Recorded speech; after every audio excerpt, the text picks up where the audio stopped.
Today, we're reviewing the Samyang 135mm f1.8. I call this lens the Bokeh Master because it so beautifully blurs a backdrop. We're going to talk through specs, build quality, focus performance, image quality, alternatives, value, and stick around to the end because I'll share a few tips for maximizing the bokeh with this lens or any other lens. My name is Mark Bergering and I do practical gear reviews here on YouTube from my real-world experience as a photographer and filmmaker. I'd really appreciate it if you hit the subscribe button so I can justify spending more time on the channel to my wife Brenda.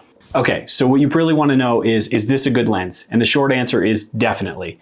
It matches the quality of the G Master for 1/3 the price. You won't be disappointed. If you're going to pick one up, head down to the link in the description and get one. I'll link to the Rokinon version, which is just a rebrand of the Samyang, and it's currently on sale for 620 bucks.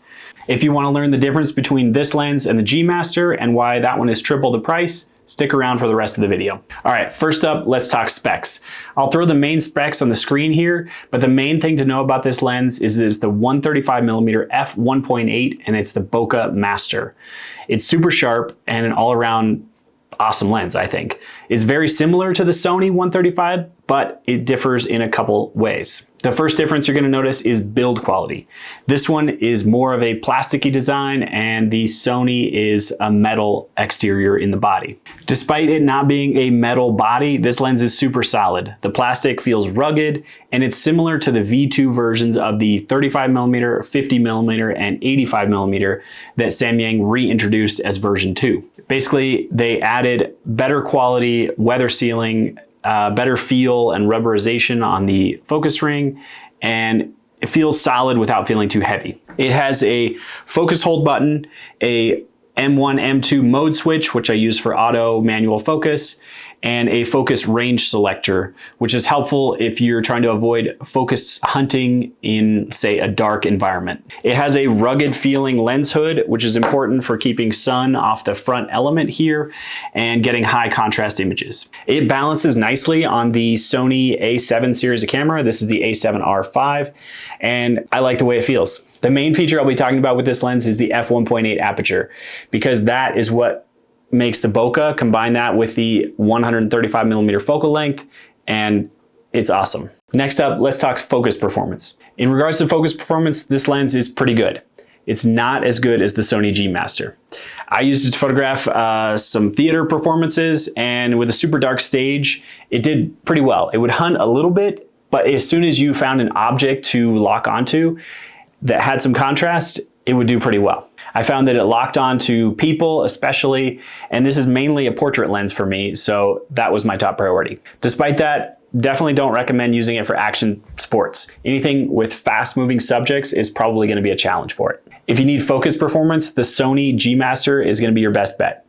Most people don't shoot fast action with a 135mm lens, and I would say for most people, portraits, autofocus is going to be completely adequate. Next up, let's talk image quality. As I said before, what you really want to know is, can I buy this lens for 1/3 the price, spend around 700 bucks instead of 2,100, and get the equivalent quality of the Sony G Master? The short answer is yes, but stick with me and I'll give you a little more detail. I'll discuss some alternatives to this lens in a minute, but the main two lenses competing in this category are the Samyang and the Sony. They both have very similar specs, and the main difference, as I mentioned, is autofocus. In terms of technical details, this lens is super sharp. It's equally sharp on the charts as the Sony G Master. So far, I've been really happy with the image quality. I love the bokeh. You can turn almost any backdrop into a nice blur of color, which really draws the eye to the subject. And if you're shooting in a tough environment, it's really helpful. The 11-bladed aperture gives a really nice smooth bokeh. That's the same as the Sony G Master. There is a little bit of cat eye in the bokeh in the extreme edges, but same with the G Master. Sharpness on this lens is excellent. By the charts, this lens is sharper in the corner than most lenses in the center. If you're not familiar with lens comparison, most lenses are sharpest near the edge and tend to get a little softer on the corners. So this one being so sharp is kind of an anomaly. Once you stop down a little bit, f2.8, the sharpness and the contrast are pretty awesome. It's definitely one of the sharpest lenses I've used, and it on paper compares equally with the Sony G Master. In terms of vignetting and distortion, they're really well controlled. If you shoot in RAW, not a problem at all because you can easily correct for it in Lightroom.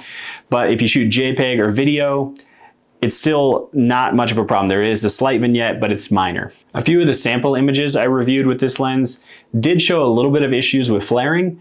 I love using my 70-200 to shoot directly into the sun at backlit shots, at sunset especially, but this lens might not be optimal for that. It's exceptional in so many other ways that maybe shooting backlight is just one thing that is a slight drawback. With that in mind, I would say use the lens hood, maybe don't shoot directly into the sun if you want to get the most contrast and avoid a little bit of haziness that can show up if you do that. In terms of chromatic aberration and color fringing, those are all well controlled. I looked at a bunch of sample images and comparing the Samyang and the Sony, and it really does an impressive job. It's actually kind of amazing that Samyang can produce such a high quality lens for such an affordable price.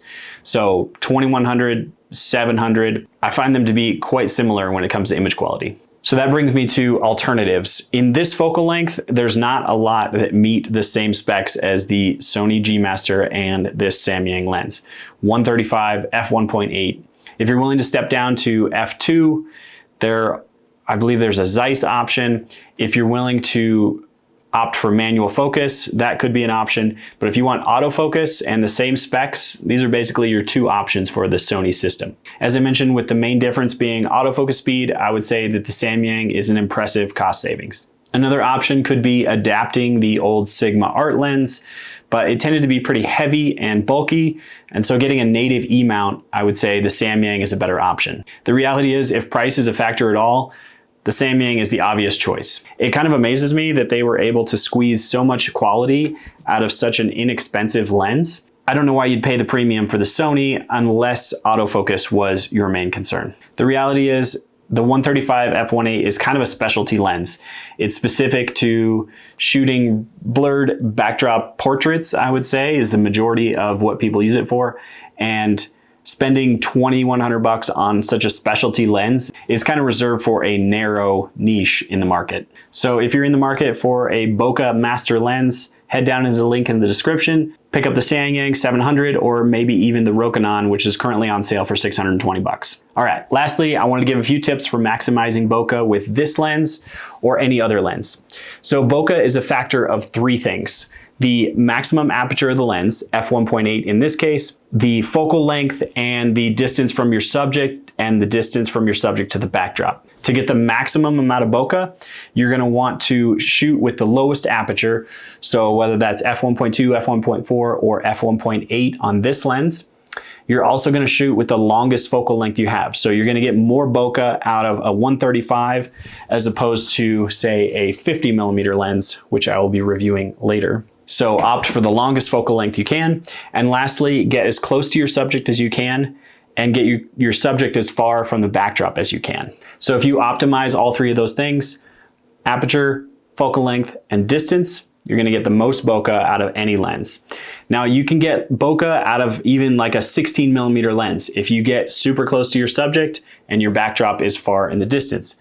But if you want the maximum, I would say the 135 is the bokeh king. I'll also put a link down in the description to a focal length simulator.